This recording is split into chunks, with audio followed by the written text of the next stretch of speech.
Olá, pessoal, tudo bem? Estavam ansiosos para essa primeira aula? Imagino que sim, né? E espero que sim também. Bom, como proposto, né? Sempre no início de aula a gente vai ter um vídeo curto para que vocês possam se contextualizar dentro dos tópicos. Eu criei hoje uma apresentação PowerPoint para gente, então eu vou apresentar aqui e vamos começar a falar sobre a disciplina, né? O nome da disciplina, de acordo com o curso que vocês se inscreveram, né, é Desenvolvimento Web, Aprenda a Programar do Zero HTML e CSS. Eu coloquei aqui meu site, adrianabelon.pro.br, o meu e-mail do Instituto Federal e meu Instagram, para que vocês possam me seguir aí, gente, para saber que eu sou de verdade, tá? Sou gente mesmo, tenho família, tenho cachorro, para criar uma aproximação maior e que a gente não se perca aí nessa jornada, né? Que tenha um vínculo após terminar o curso. Continuando, essa é a ideia do plano de ensino, o que o curso propõe, né? Ele tem uma carga horária total de 40 horas e ele vai ser ministrado em 12 semanas, sendo que cada semana será dada 4 aulas, né? Contemplam 4 aulas de 50 minutos. Então, a cada aula vocês vão se dedicar aí 4 aulas de 50 minutos. Essa é a proposta. Então, no Moodle, nós vamos ter lá 12 tópicos para vocês acompanharem. Resumo da proposta. Nesse curso serão apresentados conceitos básicos a serem compreendidos por qualquer pessoa que queira ingressar no mundo de desenvolvimento web. Porque qualquer pessoa é o básico, como vocês mesmo viram na minha primeira fala, isso é o que qualquer um precisa ter de conhecimento para que possa avançar dentro da área de desenvolvimento web. Então, a proposta é que a gente caminhe aqui com algumas práticas de HTML e CSS, para que vocês consigam, então, construir uma página web com um aspecto visual interessante. Ensinar a linguagem de marcação HTML e apresentar os atributos fundamentais de qualquer HTML e CSS. Então, essa é a proposta básica. Professora Adriana meio tupetudinha, vai que coloca um tópico complementar lá no final, né? Vamos ver se encaixa alguma coisa nova lá para vocês. Como vocês serão avaliados? Conforme eu disse, não quero que enviem todas as atividades propostas, porque eu proponho muita prática para vocês em casa. Então, vocês vão ter um projeto oficial chamado Projeto Fogão, é um projeto de design que vale 2 pontos, um projeto prático que vai ter HTML, que vale 2 pontos, e um projeto prático 2 também vale 2 pontos, que vai envolver HTML e CSS. E também, ao término do conteúdo, nós vamos fazer aqui dentro um simulado final com algumas questões valendo 4 pontos. Dessa forma, 6, 7, 8, 9, 10 é a sua média máxima. Material de apoio. A professora tem um site chamado adrianabelon.pro.br que vocês podem pegar todo o conteúdo de desenvolvimento de interface web. Ele é um material mais robusto, com vários tópicos, e inclusive com tópicos complementares, além disso que vocês vão ver aqui nesse curso, tá? Nesse material vai ter inclusive JavaScript e eu acho que um pouquinho de Bootstrap, se eu não me engano. Então, aqui tem um material complementar. Além disso, no meu site, galera, tem várias aulas que eu dei ao longo da vida. A senha é a mesma, fiquem à vontade caso queiram pegar algum material. Alguma coisa está muito desatualizada, mas no geral tem muita coisa boa. Por exemplo, Corel não dá para pegar, porque é coisa muito antiga. Já mudou muito a ferramenta de CorelDRAW. Mas tem análise de sistemas, tem algoritmos de programação que nunca muda, tem conteúdo de C Sharp que é muito bonito e legal. Então, fiquem à vontade para pegar o que quiserem além, tá bom? É, pode pular esse tópico aqui do propósito, que era uma dinâmica que eu ia fazer, mas não cabe agora. Então, gente, vamos então para entender o que é a questão da internet. Vamos falar um pouquinho sobre o histórico da internet. Para que vocês tenham sucesso ao longo da carreira de web, é importante entender como tudo aconteceu, como as coisas evoluíram, né? Então, para vocês terem uma ideia, a gente sai de 1969 com um projeto chamado ARPANET, com 4 computadores em uma universidade. Foi o primeiro conceito que nós tivemos de internet e ele foi utilizado lá para uma iniciativa militar. Aí quando eu caminho, eu vou caminhando na linha do tempo, eu venho para 1998 com 50 milhões de usuários. E aí, hoje, né, percorrendo toda a linha do tempo, hoje nós temos aproximadamente 5 bilhões de usuários de internet em todo o mundo, o que justifica essa demanda altíssima pelo curso. Hoje, a área de web é uma área de alta empregabilidade, porque todos os sistemas, né, os sistemas antigos desktop acabaram sendo migrados para a área de web. Por isso, essa demanda tão forte por mão de obra por desenvolvedores web. Então, a gente consegue ver aqui muito evidente, né, esses saltos gigantescos que nós tivemos ao longo da evolução da internet. Outra coisa bem interessante, né? Eu lembro que eu era jovenzinha e meu diretor de, da área que eu trabalhava falou: Você já viu? Tem um negócio chamado Google agora. E nós fizemos o acesso juntos, e isso nunca me saiu da cabeça. Eu lembro da gente usando o Google pela primeira vez e com poucas opções de site, né? Em 1993, por exemplo, tinha 130 websites no ar. Então era restrito, né? Não era todo mundo que tinha um website. Isso foi evoluindo. Em 2012, por exemplo, tinha 634 milhões e hoje tem 2 bilhões de sites ativos na internet. Então, hoje, se você perguntar, fazer uma pesquisa no Google de qualquer palavra esdrúxula, vai ter um site rodando sobre aquele conteúdo. Então, a evolução foi gigante, né? Países com maiores usuários de internet no mundo. Olha como a gente não está tão atrás. Eu brinco com meus alunos, eu falo, ai, não aguento ver o Brasil lá no topo das estatísticas, né?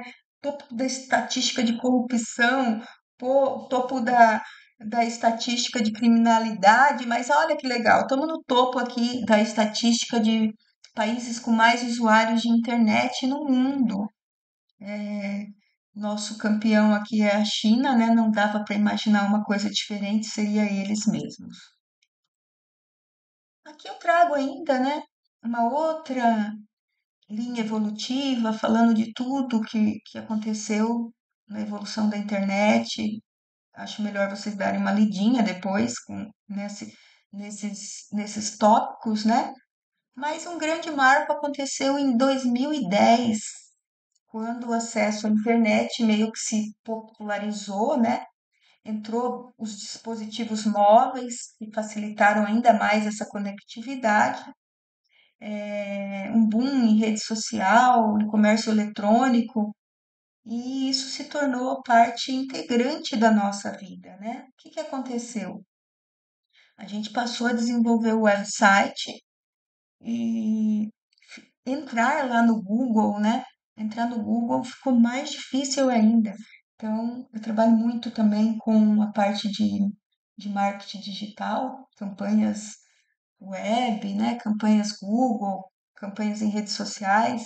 E assim, de uns anos para cá, desenvolver um site para ter uma boa indexação no Google tem se tornado um desafio, porque a competição é tão alta, a gente acaba não tendo os posicionamentos tão positivos quando você busca por um site, não necessariamente o seu site vai aparecer na busca do Google por conta dessa concorrência gigantesca, né?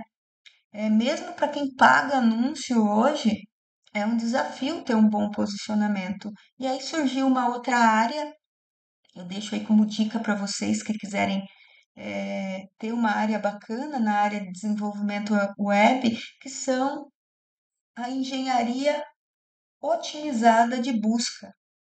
Uma área de engenharia otimizada de busca que se chama SEO. O que seria isso? Isso, uma área complementar aí que vocês poderiam seguir um caminho, ele tenta criar padrões, né, e regras de como montar um site para que os indexadores de busca, como o Google, consiga de fato te posicionar em boas colocações no resultado de busca. Então, tem várias técnicas, como redundância de palavra-chave, tempo de resposta da página. Então, tem aí toda uma carreira bem legal que vocês poderiam buscar também para trabalhar na otimização de sites para os mecanismos de busca. Dois conceitos imprescindível. O que é host e o que é website? O que é host, gente? O host é o local que a gente precisa ter para colocar o website no ar. Então, no geral, se você não tem uma grande empresa que tem um próprio servidor de web, né? Você contrata um serviço externo, que é um host. Eu, por exemplo, tenho meu site adrianabelon.pro.br e contratei na internet, né? Inclusive era um aluno meu que criou um provedor de hospedagem, o César, um provedor chamado Host 4. Então eu contrato, pago anualmente para que eu possa colocar o meu website no ar.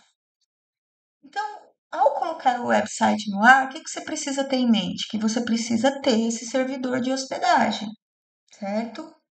E qual é a estrutura do seu website? Do site que você vê como resultado final? Ele é composto por diversas páginas, né? A página principal, que é a inicial, ela sempre vai se chamar index. No nosso caso aqui, ela vai se chamar index.html, porque aí o provedor de hospedagem vai identificar que aquela página é a página de start do seu site. E com base naquela página de start, você trabalha com hiperlinks, que são conexões entre as páginas, e uma página vai levando a outra. Só que a gente tem um problema, né, na parte de desenvolvimento web. Hoje, nós temos vários navegadores, né, que são os browsers. Vários navegadores, como o Google Chrome, Opera, o Safari, que é do iPhone. Então, há um tempo atrás, desenvolver para a web era bem complexo, porque isso influenciava na qualidade do site. Eu lembro que eu fazia um site para. Ainda usava muito, Deus o livre dele, né? Mas ok. O Internet Explorer. Entretanto, quando você testava num outro navegador, o resultado visual não era o mesmo. Então, isso influenciava na qualidade do site. Qual é a prática comum hoje? A prática comum hoje é que você trabalhe dentro do conceito de design responsivo. O que é design responsível? É aquele conceito em que o seu site vai ser igual tanto no Google Chrome, quanto no Opera, quanto no Mozilla, quanto no Safari. Isso é responsivo. Ele tem o mesmo comportamento em qualquer plataforma. Dá para fazer na unha, né? Na unha, que a gente diz com código puro, HTML, CSS puro, CSS puro, mas também surgiu, por exemplo, ao longo do caminho, um pacote, né, um framework chamado Bootstrap. Eu uso muito Bootstrap. Bootstrap é um pacote, um framework que usa o CSS de interface mais avançado, em que todas as tags, né, todos os comandos são criados para que o seu site tenha responsividade, ou seja, apareça da mesma forma em qualquer navegador. Eu vou abrir aqui um site só para explicar o que seria essa questão da responsividade. Deixa eu pegar aqui no meu navegador. Então, se eu pegar aqui, ó, www.conexãoimob.com/gestão, esse é um site que eu fiz da empresa, de uma empresa imobiliária. Então, eu tenho aqui um sistema web, ele nem é considerado um site, ele é um sistema web, porque ele gerencia pagamento, compartilhamento de material, cadastros e tudo. Tem uma aba de treinamentos, né? É do ramo imobiliário. Então, quando eu abro aqui no navegador, ó, ele tem essa apresentação visual. Entretanto, se eu tivesse aberto um navegadorzinho bem pequenininho, como é o caso do celular, ó, ele fica responsivo, ele se adequa a uma interface menor aqui, ó. Tá vendo? Ele não cortou nada, ele se autoajustou os botões e criou um menu aqui em cima para facilitar a navegação. Então, isso é ser responsivo. Ele se adequou a uma interface mesmo que pequena. É engraçado que eu posso diminuir bem mesmo e ele vai ter o comportamento de responsividade. Deu para entender, creio aí, a questão de responsivo. Então, continuando. Esses conceitos aqui vocês já entenderam o que é host, o que é o que interfere na qualidade do site, né? Eu dei aqui alguns exemplos de provedores de hospedagens, a AWS, que é a Amazon, o Google Cloud, o Azure, enfim, outras empresas como Localweb, o UOL, HostGator, KingHost. Mas vou confessar para vocês aqui, ó, esses gigantes da tecnologia, o AWS, o Google, o Azure, Microsoft, são fantásticos mesmo. Mas eu tenho muito medinho. Eu acabo sempre contratando um servidor de hospedagem mais próximo da minha vida aqui, de alguém que eu conheço, com um nome não tão famoso, né? Como eu dei o exemplo aí, né, do Host 4, não é um nome tão famoso, porque se alguém for invadir, gente, uma plataforma de nuvem, vão invadir as grandes big techs, né? Eu tive uma invasão hacker há pouco tempo atrás. As vulnerabilidades mais atacadas foram as minhas contas do Google Drive. Então, eles são visados pelos ataques cibernéticos, né? Mas, claro, deveria ser analisado se você estiver trabalhando com um projeto bem grande, de uma empresa que requer muita segurança e que os dados não possam estar tão assim expostos, digamos assim, tá bom? Mas é muito de gosto isso. Tem gente que defende o uso das grandes bigs como servidor de hospedagem. Lembrando que o host, servidor de hospedagem, é onde você vai armazenar o seu site na web para que então ele seja disponibilizado quando as pessoas acessarem através de um navegador ou fazer alguma busca na internet nos navegadores, nos mecanismos de busca. Eu criei aqui, ó, que pouca gente sabe, né? Se eu pegar um de vocês aqui, se a gente tivesse em tempo real, e perguntasse assim, ó, coloca um website no ar. Cara, nem todo mundo responde. Parece óbvio, mas existe um cronogramazinho que você deve seguir para colocar um site no ar. Primeiro, é ter esse provedor de acesso. Vai lá na internet, pesquisa provedores de acesso. Quando você pesquisa um provedor de acesso, você tem que analisar. Vamos abrir aqui o meu amiguinho, né? Provedor de acesso.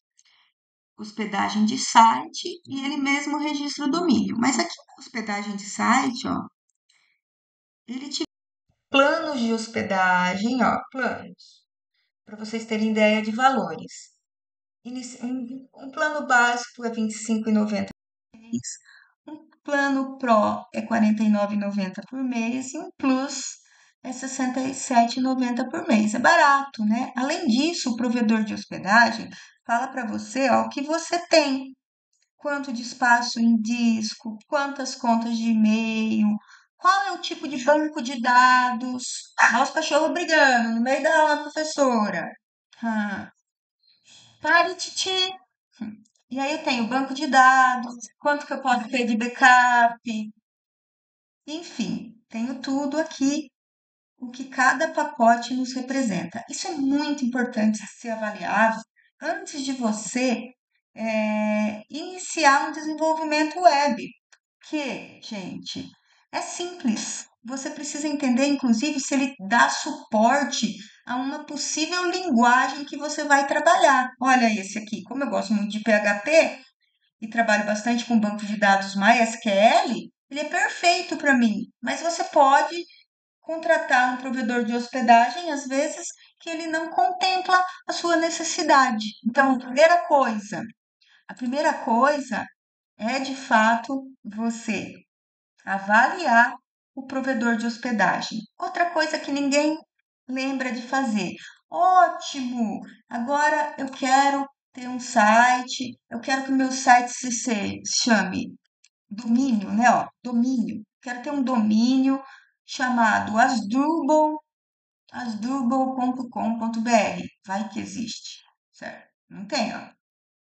Mas como é que você descobre se existe ou não um domínio para você usar? Você vai aqui, ó, ROIS. Esse site, ele é regulamentado e é onde você verifica a disponibilidade do domínio, que é o nome que você vai usar para o seu site. Então, eu vou colocar aqui, ó, www.royce, asdrubal.com.br. Eu quero que o meu site se chame Asdrubal. Pesquisei, ó, não existe asdrubal.com.br. Então, ele é um domínio disponível. Agora vamos ver aqui, ó, imobindaiatuba.com.br. Muita imobindaiá.com.br. Ó, imobindaiá.com.br é um domínio que já existe. Eu não posso usar, porque ele está regulamentado para imóvel, licenciamento de franquias, está no nome de determinada pessoa, quando foi criado, tudo isso você vê aqui dentro do registro de domínio. Uma coisa louca, gente, na questão de registro de domínio. Não parece uma coisa tão séria, né? Mas registro de domínio é algo assim que as marcas ficam muito preocupadas. Eu tenho um amigo, até vou compartilhar aqui com vocês. Eu tenho um amigo que ele fica de olho se alguma marca famosa tá livre. Por que tá livre? Porque vence. Às vezes vence, aí tipo um dia fica com uma lacuna lá, um período, alguém vai e registra. Esse meu amigo tem pelo menos 30 marcas de domínio registradas no nome dele. Por quê?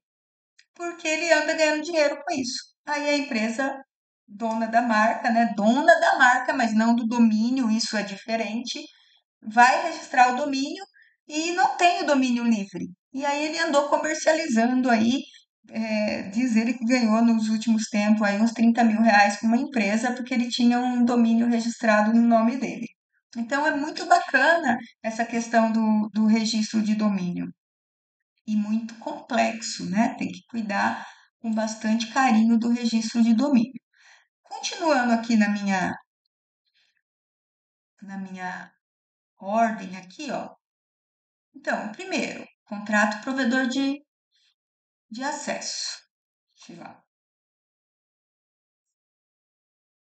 Segundo, verifica no OS se o seu domínio está liberado. Depois, verifica provedor de hospedagem. Escolhe o seu provedor de hospedagem. Lembrando que ao escolher o provedor de hospedagem, você deve entrar e fazer uma pesquisa entre vários, né? Para saber valores e tudo mais, e tudo que ele oferece de suporte para você. Depois você caminha para um caminho bem importante, que é o do registro de domínio. Onde faz o registro de domínio? Ó, o registro de domínio ele é feito aqui, ó, www.registro.br. Aqui dentro do registro BR, você pode conhecer todas as categorias de registro, ó. Atualmente nós temos todas essas categorias no Brasil. Categorias são terminações. Então eu tenho a .com.br, que é a mais tradicional, certo? Nesse caso aqui precisa de CNPJ, tem que ser para empresa, mas tem, por exemplo, para empresas de segurança, empresas de tecnologia, depende da terminação que você quer usar. Tem para profissionais liberais. O meu tá aqui no pro.br, ó, professor. Eu fiz um registro do meu pessoal aqui na categoria pro.br, por isso adrianabelon.pro.br. Então, onde faz registro de domínio? No registro.br. Como? Clicando aqui, né, criando uma conta e seguindo o passo a passo do registro de domínio. Inclusive, uma atividade aí do final da aula é que vocês fuçem aqui dentro desse site, criem um usuário de vocês e procedam todos os passos para que você possa registrar esse domínio aqui. Eu vou acessar uma das contas aqui que eu administro para vocês verem, né? Deixa eu pegar aqui. Ai, não estou com os acessos. Não, mas eu queria entrar aqui dentro para vocês verem quantos domínios eu tenho registrado. Mas, em suma, no exercício final, eu quero que vocês criem uma conta aqui dentro, né? Acessar a conta aqui. Se não tem uma conta, não tenho. Criar uma conta, vocês vão criar e vão tentar simular o registro de um domínio. Entendido? Beleza, continuando nossa apresentação aqui. Depois que você registrou, né, tem um processo chamado de propagação de DNS. O que é a propagação de DNS? Vamos lá. O que acontece? Fez o provedor de hospedagem, contratou o provedor de hospedagem, pagou. Foi lá, registrou o domínio. Então, eles vão te dar um direito de uso daquele www. O que vai acontecer? Esses dois aqui, o provedor de acesso com o domínio, né, que é o registro BR, precisam se falar. Então, o seu provedor de acesso vai passar para você, né, um DNS, que é um número sequencial, um número composto por vários conjuntos numéricos, para que você possa colocar dentro do seu registro BR, para que então seu site caia no ar. Essa é a ideia. Somente quando tiver essa propagação de DNS, esse vínculo no seu projeto. Bom, feito isso, aí sim, primeiro se garante toda a estrutura, né? A gente aqui está cuidando primeiramente da arquitetura, digamos assim, da estrutura para que seu site possa ir para o ar. Aí, feito isso, tem uma fase chamada de briefing. O que é briefing? Briefing é você pegar um negócio para desenvolver um site, mas levantar informações básicas sobre o produto, sobre a empresa que você vai desenvolver o site. Inclusive, eu deixei aqui para vocês, né, dentro do Moodle, um documento oficial que é um modelo de briefing. O que é o modelo de briefing? Ele é oficial, tá? Eu lembro que eu tirei da revista Web Design. É o primeiro passo em que você vai fazer contato com o seu cliente e vai fazer algumas perguntas básicas para você começar a entender o negócio. E aí você vai respondendo, né? Se ele já tem um site na internet, se tem, qual é, onde está hospedado. Então é assim que nasce o seu projeto, com algum briefando o seu cliente. Então, aqui tem perguntas em que você faz e preenche, então, esse briefing.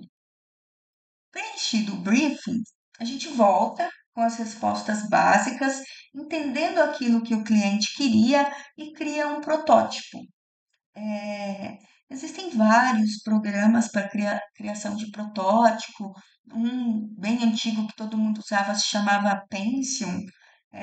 Usei bastante ele para fazer protótipo. Hoje o pessoal está fazendo usando Canvas, né? O Canva é um, um ambiente para criação gráfica em que você pode criar um protótipo básico lá.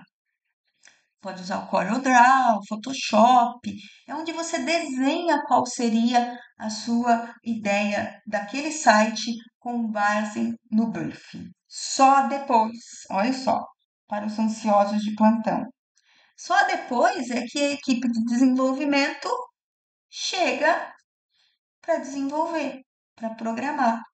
Aí é o momento de fazer o seu HTML, de fazer o seu CSS, de fazer JavaScript, de incorporar uma linguagem mais moderna, de colocar o seu PHP para rodar. É aqui que a equipe volta para o trabalho efetivo.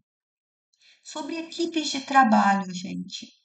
No passado, né, eu falo que eu sou a moda antiga. Eu fiz uma das minhas faculdades, eh, eu fui formada também, né, além de outras faculdades, em desenvolver programação para web. É o nome da minha faculdade, de uma delas, programação para web. Esse curso de programação para web, ele depois foi substituído, essa faculdade, por sistemas para internet. Então, quem quer fazer uma faculdade focada em web, faria hoje sistemas para internet. Mas a professora Adriana fez programação web. E no curso de programação web era uma loucura, porque tinha de tudo. A gente aprendia a mexer no Corel, aprendia a mexer no Photoshop, tinha sobre a parte mais de marketing, tinha sobre publicidade, depois bastante programação web, porque no passado o cara que ia para a web ele fazia tudo. Ele era front-end, back-end, full stack, ele fazia tudo, tudo que você possa imaginar, desde o desenho, da parte gráfica. E eu fiz uma faculdade em que se aprendia a fazer tudo. Hoje, nas equipes de desenvolvimento, a gente acaba tendo um profissional para design gráfico, um profissional para fazer o front-end, que é código de tela, um profissional para fazer o back-end, que é o código mais robusto que vai por trás. As empresas grandes hoje segmentam o cara para fazer cada um no seu departamento. O legal é que cada um consiga caminhar um pouquinho em todas as áreas, tá bom? E por fim, né, fez o site, tem um outro processo que você precisa pegar todos os seus arquivos do site e jogar lá para o seu provedor de hospedagem, carregar o seu site no provedor de hospedagem. Mas e aí? Enviando um arquivo por vez? A maioria dos provedores de acesso oferecem a opção de carga dos arquivos, né? Diretamente em alguma ferramenta que eles oferecem, que é cPanel, que é o painel. Isso também é importante observar quando vai contratar o provedor de acesso, se eles têm um painel, porque facilita bastante. Mas mesmo tendo um painel, esse processo não fica tão ágil, mas a gente acaba depois, nós desenvolvedores, fazendo essa carga através de um protocolo diferente, que é chamado protocolo FTP, File Processo de Transferência de Arquivo, né? File Transfer. Eu tenho aqui, por exemplo, é, File, deixa eu ver se eu acho o meu aqui, FileZilla, só para dar um exemplo aqui. FileZilla,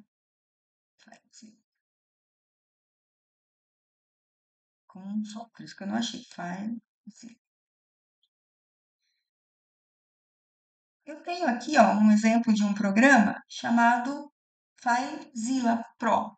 Esse é um exemplo de programa FTP que você pode instalar no seu computador para poder fazer a carga de arquivos para o seu provedor de hospedagem. Então, quando você entra dentro do FileZilla, ele vai te pedir, né, o endereço e senha do seu provedor de hospedagem, e lá você manipularia assim como você manipula no Windows Explorer, tá bom?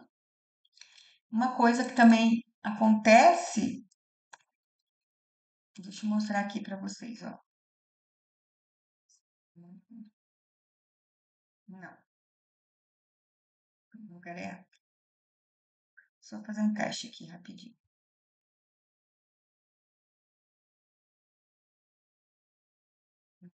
Não deu. Porque tô diferente, não consigo mostrar. Mas o que eu quero resumir aqui é que existem vários, né, vários programas para transferência FTP, que é uma forma mais ágil, né, e mais segura para você conseguir pegar todos os arquivos do seu site e jogar no seu provedor de hospedagem. Aqui eu tenho os 10 melhores clientes FTP para Windows e Linux. FileZilla, que é o que eu uso, né? Esse Qt FTP eu já usei também e o Free FTP eu já usei. Então, com isso, deixa eu voltar no slide. Com todos esses passos aqui, você então consegue responder essa pergunta: como colocar um website no ar? E aqui estão os passos que se deve seguir. Para concluir o tópico de hoje, como eu disse, não é necessário enviar, apenas pratique para assimilar os conhecimentos. Eu deixo um exercício para a prática para vocês, que é uma simulação. Vamos ver o que a professora para vocês simularem. Vocês foram contratados para desenvolver um website para uma empresa loja de animais pet shop. Aqui, ó, não precisa ser de animais pet shop. Vocês podem ter uma ideia de vocês. Para Foram contratados para desenvolver um website para uma farmácia, ou então, se vocês tiverem algum amigo que tem algum negócio, qualquer segmento, vocês já começam a pensar nesse amigo. Então, pede-se. Primeiro, faça um resumo de 20 linhas sobre o assunto, sobre esse assunto e esse segmento. Então, se é loja do segmento de imobiliário, faça um resumo sobre o segmento imobiliário. Como? Aí tem um detalhe. Para isso, utilize o site do Sebrae, ó, site portal Ideias. Eu adoro o site do Sebrae para nós, porque uma das regras para você ser um bom desenvolvedor é você conhecer o segmento, mas não necessariamente a gente conhece todos os segmentos. Uma vez eu fui contratada para desenvolver um sistema, um dos módulos de um sistema para uma empresa aérea. E eu era muito jovem e confesso, não tinha viajado tanto de avião, acho que nem tinha viajado de avião. E eu me senti muito desconfortável naquele projeto lá, porque eu não dominava o segmento. Por isso, eu sempre recuo e aconselho as pessoas, quando forem falar sobre um segmento, corre no site do Sebrae, portal Ideias. Porque lá você vai ler o que é aquele segmento, o que faz, características. Na minha proposta, você vai ler e fazer um resuminho. Para de usar ChatGPT, hein, gente? Não aguento mais. Tinha carta feita em ChatGPT, um monte de carta igual, parecida que eu vi. Pode parar. Vai lá, lê e faz um resumo de 20 linhas. Escolha o nome ideal para o domínio. Pesquise a disponibilidade do domínio. Onde é? Se assistiram a aula, sabe onde é. Simule todos os passos, elenque os passos no documento que vocês vão fazer para vocês, para registrar esse domínio. Então, vai lá, cria um usuário no registro.br, tenta registrar o domínio, indo a todos os passos possíveis. Dá para ir até a geração de boleto de repente, mas aí depois você não paga o boleto, tá bom? Faça uma pesquisa na internet Isso é importante para vocês já irem conhecendo. De pelo menos 3 provedores de internet, criando um orçamento comparativo. Coloque valores e o que o provedor oferece, para vocês conhecerem, analisarem a diferença entre um e outro. E por fim, eu estou deixando aqui um modelo de briefing. Eu quero que vocês peguem esse modelo de briefing, que está aqui no Moodle, preencha o briefing simulando a construção desse website, né? Simulando a entrevista que vocês fariam com o dono dessa empresa que vocês vão construir o website, ou se for uma pessoa, um amigo seu, uma amiga que é dona de uma loja de bolos, você vai simular uma entrevista com ela, tá bom? Então é isso, gente. Esse primeiro tópico tem bastante coisa importante, embora teórico, são palavras, conceitos fundamentais que devem acompanhar vocês ao longo dessa disciplina. Até a próxima aula. Um abraço aí para vocês. Tchau, tchau.